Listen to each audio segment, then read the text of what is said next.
One of the biggest mysteries about crime is that the impact that it has on victims and further victims, primary, secondary, and tertiary victims. And one of the things I believe that returning host does, it prevents our sons and daughters from following in our negative footsteps, because they're coming to this atmosphere. It's not just a fun day, but it's an atmosphere where the Spirit of God is just hovering over this place, where there's prayer, there's the word going forth, and it's an opportunity to impact a child's life forever. So rather than these young children going back to their homes, feeling victimized, feeling neglected and rejected, and being hurt, because hurt people, it's an opportunity for us to mend lives, to reconcile hearts, and make these young men and young ladies go back to their communities whole, fixed, well, and want to give to the community rather than following our footsteps and taking from the community. So how do we prevent victims? This is one way we do it, by letting them see that we've done wrong, but you don't have to follow in our footsteps. In the Returning Heart Celebration, some guys never get a visit or an opportunity with their children, but in May.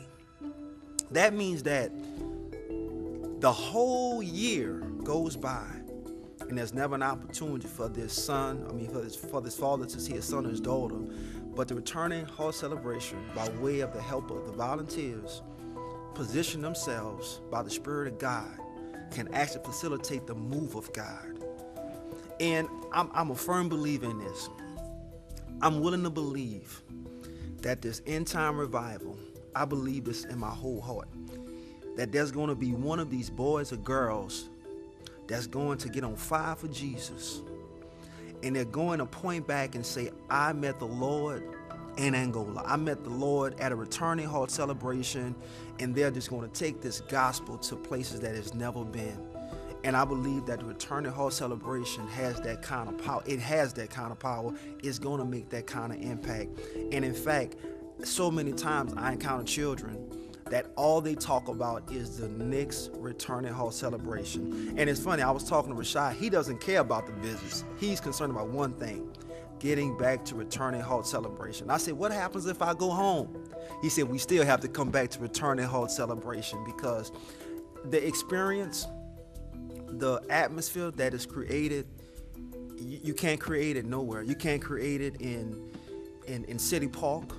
You couldn't create it at a fair. It can only take place when you have these broken men with these tender, loving, caring volunteers with these needy children connect. It's the perfect mixture for God to just show up and show out, and God just moves, and children's lives are changed forever.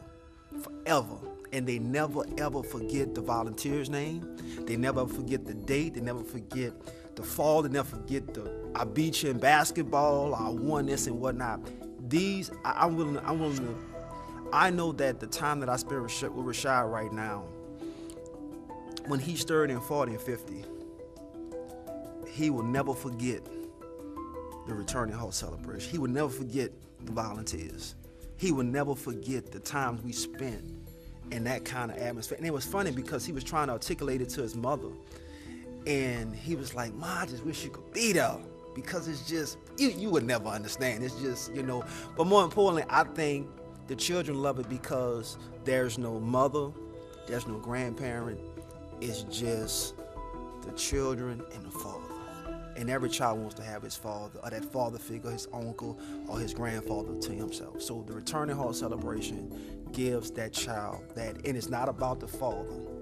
The Returning Heart Celebration is about future generations. The Returning Hearts it helped to change my life. I've been participating in Returning Hearts as long as I've been in Angola. My children were little bitty when I first got locked up, and they've been coming to Returning Hearts for 6 years. And it's an opportunity for me to bond with my children, because other than that, I don't get to see them.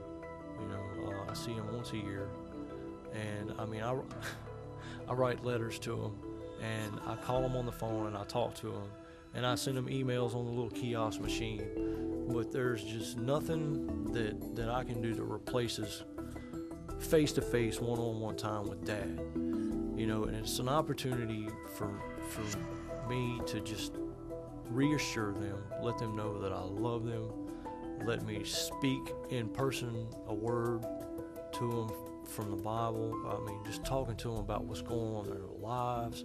I mean, we get to spend a whole day together.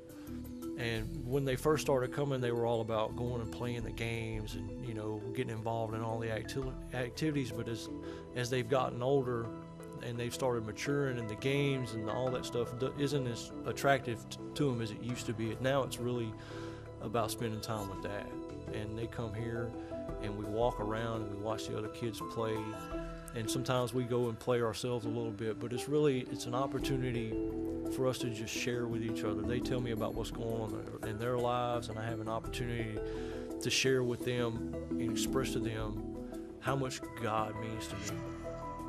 And it affects them.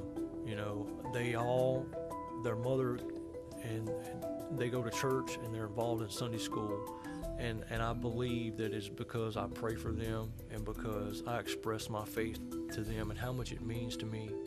And once a year, I get to show them, I get to walk it out with them. I get to sit down with them in the grass and hold their hands and pray over them and pray with them.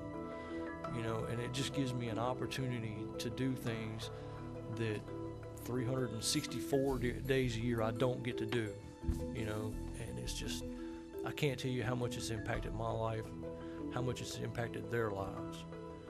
It's the fabric that helps to hold us together, that one day a year.